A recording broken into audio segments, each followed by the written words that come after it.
Welcome to the channel, guys. On today's video we are going to be looking at a Keystone fifth wheel with a very common issue of these eyebrow lights, the LEDs in here.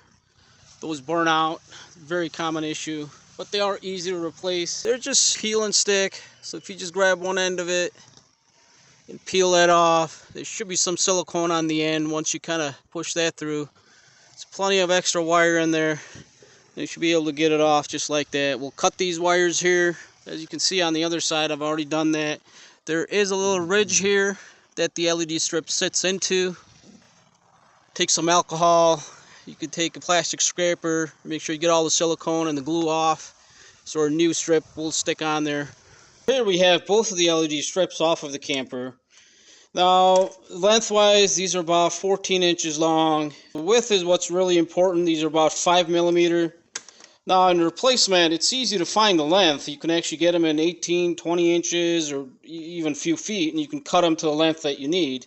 The only issue you may have finding is the width.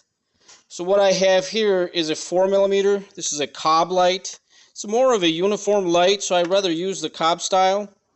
I could not find one in correct length, but most of your lights that you get in the strip are cuttable. So I'm going to cut the ends of it and cut it to length that I need, and then solder the other wires to that end and make another piece from that.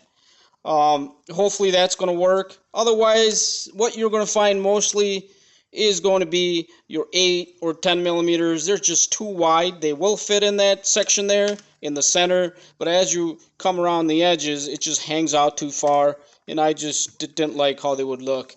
So we'll go ahead and cut this and see if we can make this work.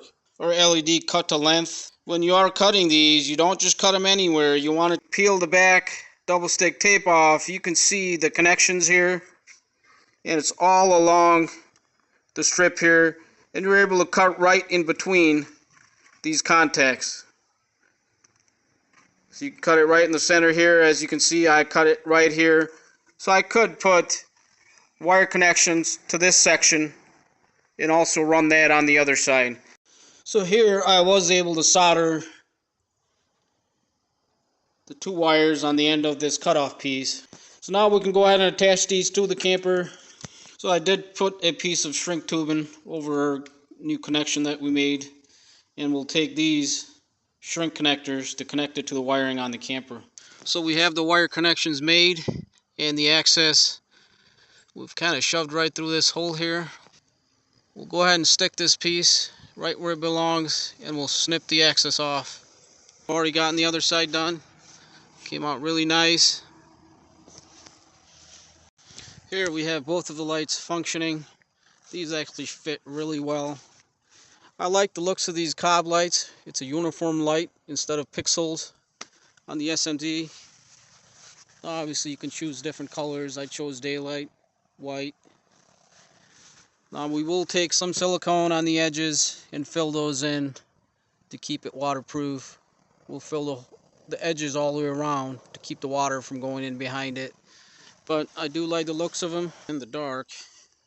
These things are actually very bright.